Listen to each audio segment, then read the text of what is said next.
সুপ্রভাত সকলকে। ইতিহাসের পাতায় আরও একবার প্রত্যেককে স্বাগত জানাই। সেকেন্ড এসএলএসটির যে ক্লাস 11-12 পরীক্ষা রয়েছে সেইটা সংক্রান্ত একটা নোটিশ ইস্যু হয়েছে। এইটা অফিসিয়াল ওয়েবসাইটে গেলে আপনারা দেখতে পাবেন 10/9/2025। এইখানে যদি আপনারা ক্লিক করেন তাহলে এই নোটিশটা দেখতে পাবেন। কি বলা রয়েছে খুব সংক্ষেপে আমরা জেনে নিচ্ছি।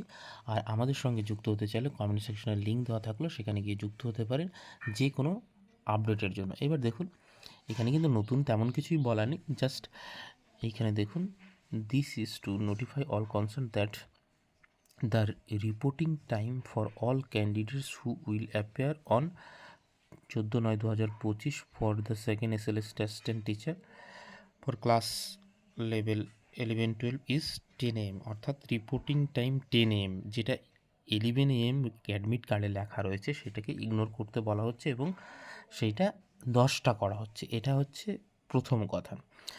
দ্বিতীয় কথা হচ্ছে, candidate can only bring with themselves the following item, অর্থাৎ ক্যান্ডিডেট তার সঙ্গে কী কী নিয়ে যেতে পারবে সেইটা একটা লিস্ট দেওয়া রয়েছে। সেটা হচ্ছে transparent ball point pen, black অথবা ব্লু, যে কোনো একটা হলেই হবে, এবং ট্রান্সপারেন্ট ওয়াটার বোতল এবং ফটো আইডি প্রুফ।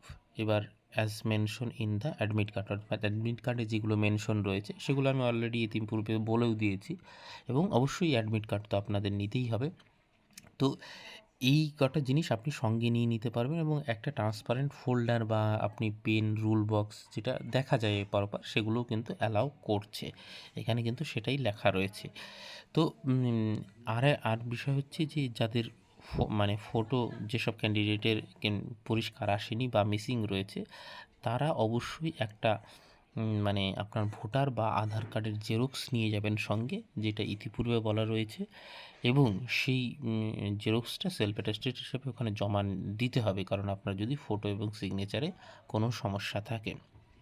এবং ক্যান্ডিডেট যেরকম ফার্দার আর কোনো মানে ক্যালকুলেটর বা এই ধরনের কোনো ইলেকট্রনিক গ্যাজেট নিয়ে যেতে পারবে না, সেটাই এখানে বলা রয়েছে। তো তেমন নতুন কিছু বলা নেই, কিন্তু তারপরেও এটা নোটিশ ইস্যু করে ক্লাস 11-12-এর জন্য আলাদা করে কিন্তু আবার বলে দেওয়া রয়েছে।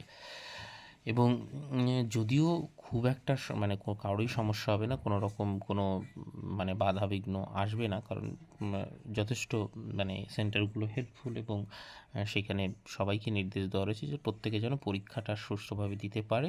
তো সেই জায়গায় দাঁড়িয়ে আপনি এই জিনিসগুলো নিয়ে গেলেন, এবং অ্যাভয়েড করতে বলা হচ্ছে যে এর আগেও যে দামি জিনিস বা এই ধরনের জিনিসগুলো না পড়ে যাওয়াই ভালো। এবং এখানে সমস্ত কিছু রাখারও ব্যবস্থা করা হবে বলে ইতিপূর্বে কিন্তু জানানো হয়েছে। তো এই সংক্রান্ত একটা ছোট্ট নোটিশ আপনার স্কুল সার্ভিস কমিশনের ওয়েবসাইটে কিন্তু গতকাল আপলোড হয়েছে, সেটা আপনার জানানোর ছিল, আমি জানিয়ে দিলাম। আবার বললাম যে ফার্দার যে কোনো আপডেটের জন্য আমাদের সঙ্গে যুক্ত হতে পারেন, কমেন্ট সেকশনে লিঙ্ক দেওয়া থাকলে। আপাতত সকলকে অসংখ্য ধন্যবাদ।